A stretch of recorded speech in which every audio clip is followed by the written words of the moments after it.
Už neviem, ako extrémne by som to vyhrotil, takže to vyhrotím takýmto štýlom, OK?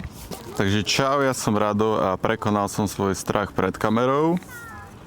Presne tak, pred 2 dňami som oproti čo je ulica, som chodil, že budem hapkať pred kamerou a že vydržím minútu rozprávať.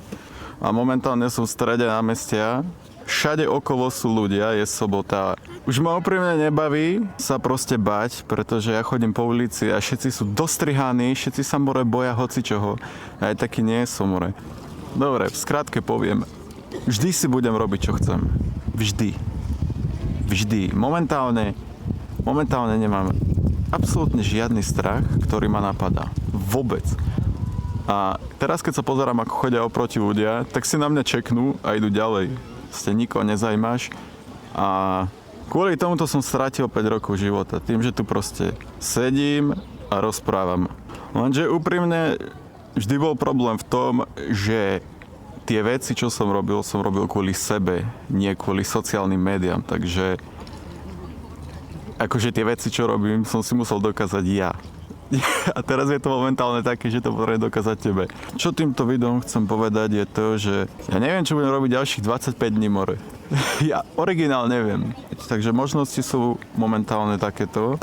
Budem ťažiť z tohto challengeu, že som ten doktor, ktorý hovorím, že som.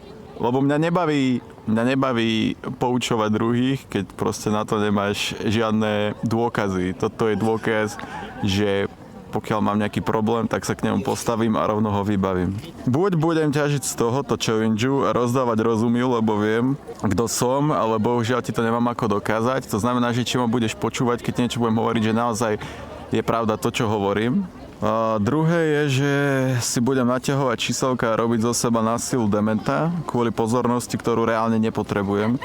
Bo ja to nepotrebujem dokázať tomu, že zvládnem čokoľvek, čo chcem. Tu máš príklad, hej?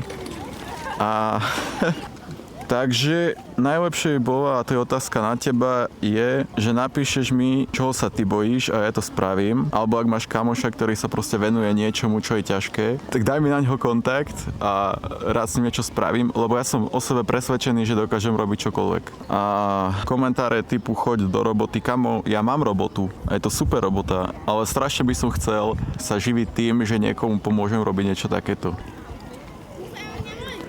Čus.